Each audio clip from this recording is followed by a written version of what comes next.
Corre el año 711 de nuestra era, cuando los musulmanes, entrando por el sur, invaden la península ibérica casi en su totalidad y permanecen hasta 1492.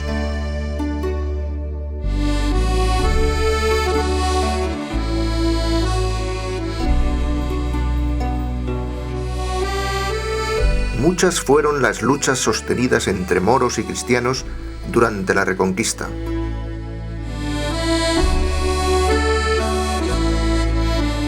Desde el 718 en Covadonga con Don Pelayo hasta 1492 en Granada con los Reyes Católicos.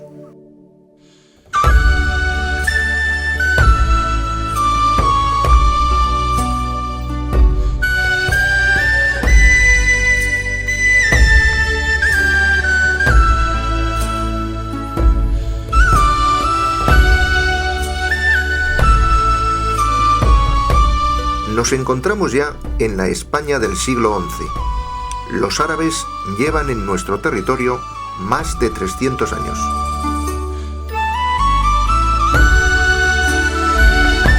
A orillas del río Arlanzón se halla situada la ciudad castellana de Burgos, donde se establecieron los condes de la corte. Y más tarde, Alfonso VI y Alfonso VIII. Considerándose Burgos desde Fernando I el Grande, por el año 1037, como capital del Reino de Castilla, y desde la bula de Urbano II, año 1097, como metrópoli de todas las iglesias de la región castellana.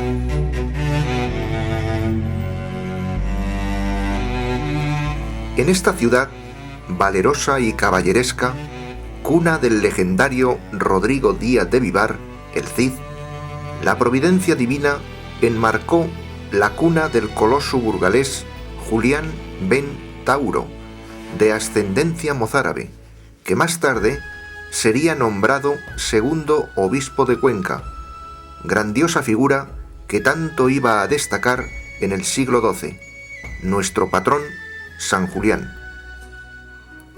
De padres religiosos, trabajadores, limosneros y hospitalarios, en esta casa, dentro de los muros de la medieval ciudad castellana, situada en el Valle Semella, a orillas del río Arlanzón, precisamente frente a la casa del Cid, que según documentos estuvo a la altura de este puente llamado de San Pablo, con la estatua del Cid, nace por el año 1128 un niño.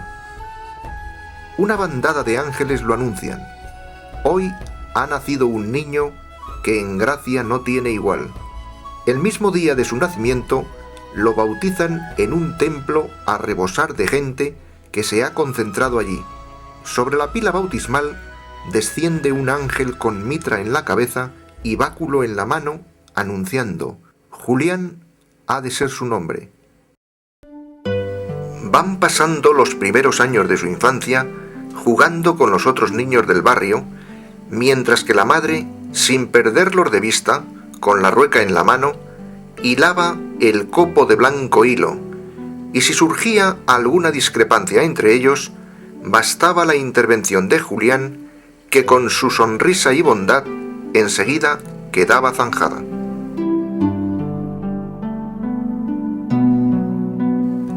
Asiste con sus padres diariamente a la misa, bien en la catedral o en la iglesia de ermitaños de San Agustín, o en la propia parroquia.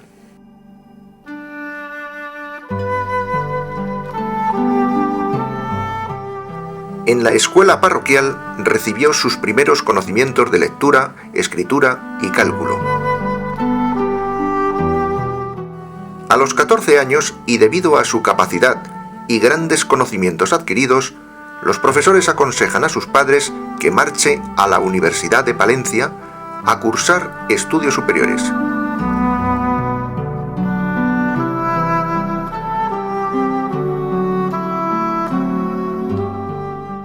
Devorado por el hambre del saber, y después de sus provechosas clases, le sorprenderemos siempre en la biblioteca consultando toda clase de libros.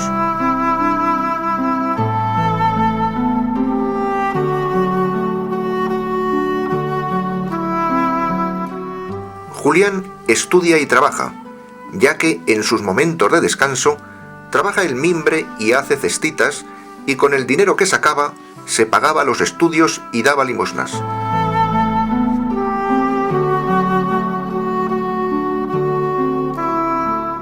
A los 25 años termina los estudios de doctorado y el claustro de profesores lo nombra para dar clases de filosofía y teología en esta Universidad Palentina en el curso 1153-54. La exposición clara y metódica con que el nuevo catedrático ornamenta sus clases, tanto de filosofía como teología, cautiva la atención de sus alumnos. Tanto es el interés que despierta en la ciudad como docente y bondadoso, que toda Palencia quiere conocer a aquel joven de 1,70 m, frente ancha, ojos negros y busto enjuto.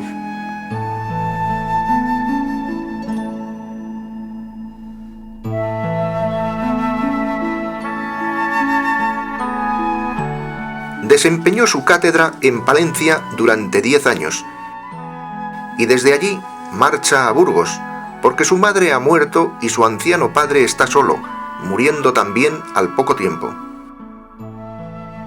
Esta situación favorece su inquietante idea de retiro. Recibe las órdenes menores y, acompañado del más joven criado de su casa paterna, el fiel Lesmes, de 25 años, hombre de oración y meditación, marchan los dos a vivir a una casita en la Vega de la Semella, junto a Burgos y a orillas del Arlanzón. La oración, la mortificación y el estudio son sus ocupaciones constantes. Bajo la sabia y experta dirección espiritual de un religioso agustino del cercano convento, llega a la altísima dignidad del sacerdocio en 1166. Permanece aún algún tiempo en aquel retiro de la Semella, antes de comenzar su intensa vida de apostolado.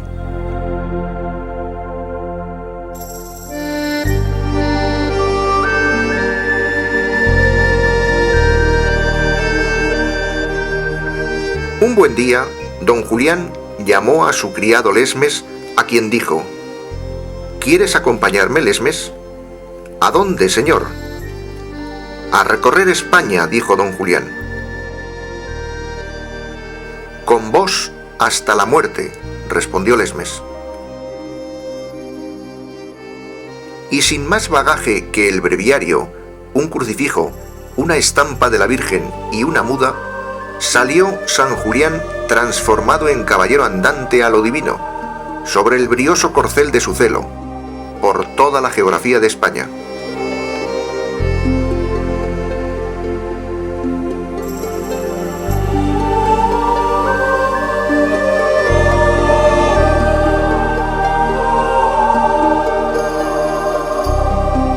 Los primeros ensayos como misionero los hizo por los alrededores de Burgos, que aunque le costó mucho trabajo y críticas, al final se iban rindiendo a sus pies, tanto cristianos como moros y judíos, resonando su nombre con respeto y veneración, extendiéndose su fama gloriosa por tierras castellanas. La empresa que se proponía de predicar por toda España era muy temeraria y difícil, sobre todo por los peligros y obstáculos de la época. Así lo hizo desde 1168 a 1191.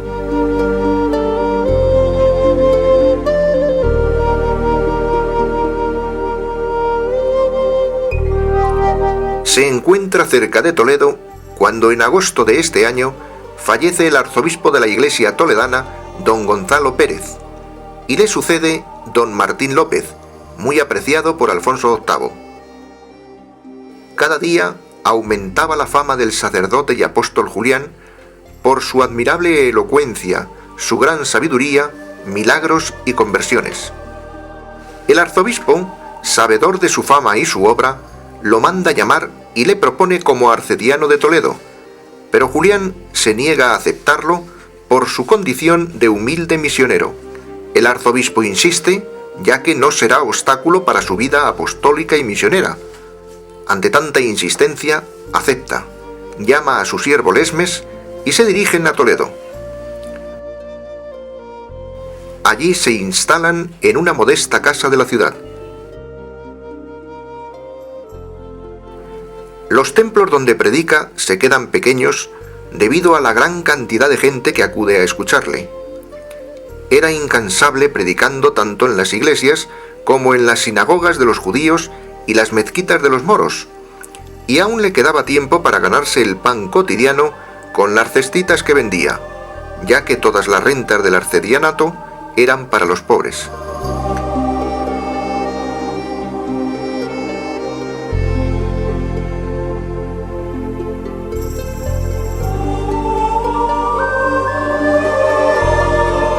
Cuando Alfonso VIII conquistó la ciudad de Cuenca, el 21 de septiembre de 1177, contaba con 800 habitantes entre árabes y judíos.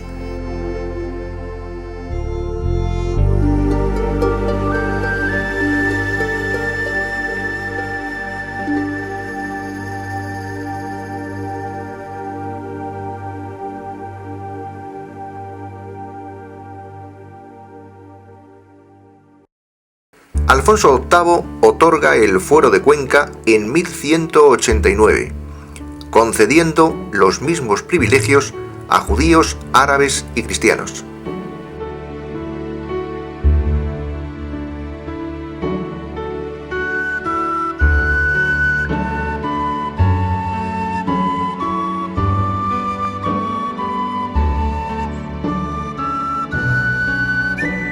Por 1182, el Papa Lucio III creó un obispado en Cuenca, al que incluyen las antiguas diócesis visigodas de Valeria y Segóbriga, y nombra primer obispo de Cuenca a don Juan Yáñez, hombre noble y prudente, cargo que desempeña desde 1183 hasta su muerte el 14 de diciembre de 1195.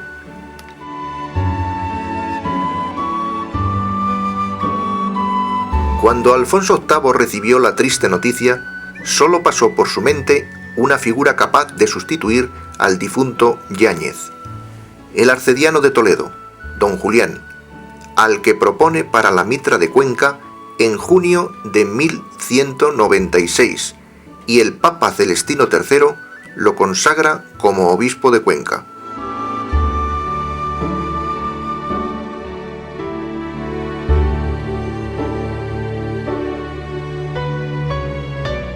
Era día de júbilo para toda la ciudad, porque iba a consagrarse obispo, pero al mismo tiempo, día de tristeza porque se marchaba. En una gran despedida en la catedral toledana, la población le hace el obsequio de todos los ornamentos episcopales y accesorios de la indumentaria pastoral.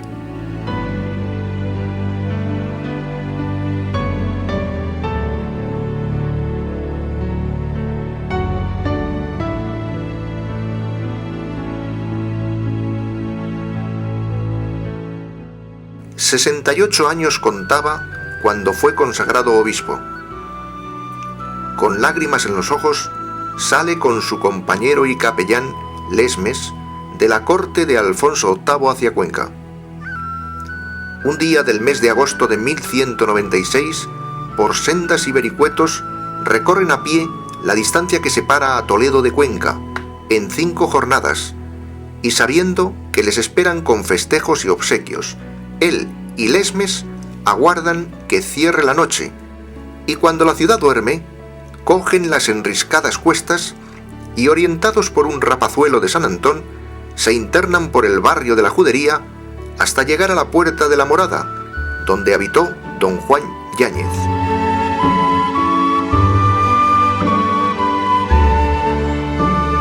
Ya está en Cuenca don Julián, hombre alto, figura robusta y corpulenta, ojos vivos y barba poblada y canosa. Según los historiadores, la población estaba dividida en 3 sectores: musulmanes con sus mezquitas, judíos con sus sinagogas y cristianos con las pocas iglesias que don Juan Yáñez había podido levantar. Don Julián se pone a trabajar su obra evangelizadora y predica para los 3 moradores.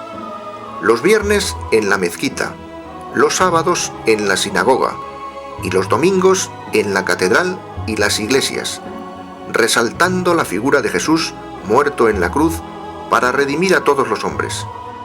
De la muchedumbre que le escucha, muchos salen convertidos y otros reforzados, pero todos bendicen a Dios por el gran beneficio dispensado a Cuenca por tener un obispo tan inteligente, santo y elocuente.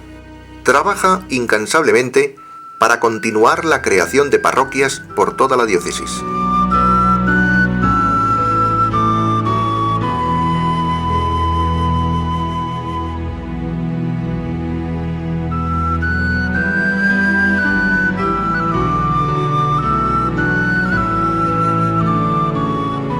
Para conocer la vida y la figura de San Julián, contamos con la documentación escrita y la tradición conservada en la mente de los diocesanos.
La peste arrasa Aragón y se extiende también a Cuenca, que se convierte en un inmenso hospital.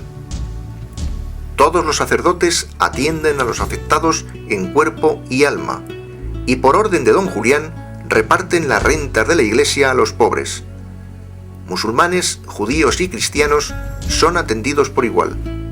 Don Julián los atiende personalmente y pasa muchas horas a los pies de la Virgen del Sagrario pidiendo que cese la peste. Lleva 40 días ayunando a pan y agua. Está flaco y descolorido.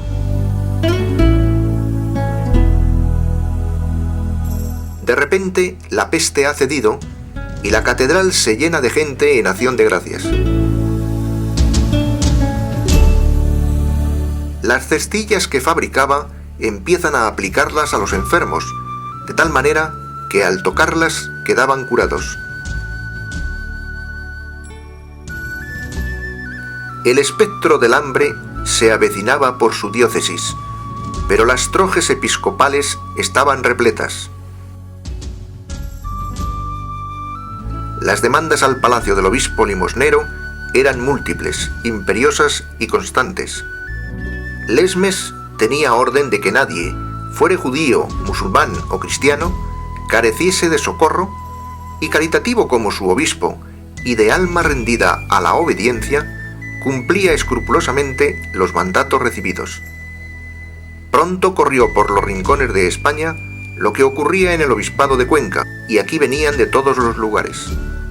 Pero llegó un día en que el pan faltó y los suspiros y lágrimas llegaron al obispo, quien, al preguntar a Lesmes y éste contestarle que el trigo se acabó, el prelado le dijo: vuelve a mirar, porque ¿quién sabe si todavía habrá algo? Ya sé, señor, que para Dios nada hay imposible. Y Lesmes, entre la certeza y la desconfianza, subió, llegó y miró, y las trojes estaban llenas de trigo. Admirado por el milagro, corrió a su obispo. «Todo está colmado de trigo. ¿Lo ves, Lesmes? ¿Lo ves?» Y prelado y mayordomo cayeron de rodillas adorando la misericordia de Dios.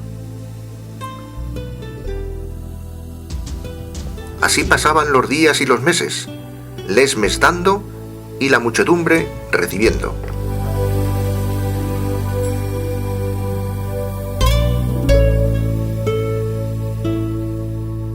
En los 2 primeros años de su pontificado, debido a las calamidades acaecidas, no pudo visitar la diócesis, pero ya don Julián va haciendo acto de presencia por todo el obispado, a pesar de ser muy extenso. A todos ellos hacía visita pastoral anualmente, y lo hacía a pie, sin más menaje que un bastón de madera muy torcido con una cruz grabada en la parte superior y el libro del oficio divino. Según documentos, si echamos la vista atrás, nos lo imaginamos en compañía de su mayordomo, recorrer los arrabales de la ciudad y pasear por los ocinos, sentarse bajo la copa del nogal, conversando con los huertanos y haciendo cestillos, mientras que Lesmes siega el mimbre en la ribera del Huécar.